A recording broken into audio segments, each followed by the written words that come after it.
দেবতারা বলেছিল আমাদের অর্জিত সমস্ত পুণ্য তোমাকে দেব, তুমি তিনটে জিনিস দেবে তো?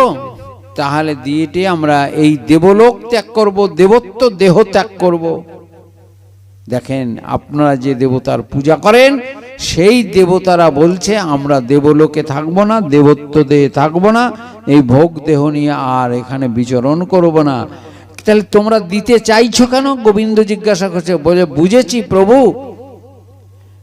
এইখানে বসে 1,00,00,000 বৎসর বসে যদি এই পুণ্য ভোগ করি, এই ভোগ করার পরে তো আমরা তোমার ধামে যেতে পারবো না, তোমার কাছে যেতে পারবো না। বুঝেছি, তাই এখানে বসে সময় নষ্ট করতে আর চাই না। 1,00,00,000 বৎসর ধরেও যদি স্বর্গে পুণ্য ভোগ করি, এই পুণ্য ভোগ করার পরে ক্ষীণে পূর্ণ মর্তলোকং,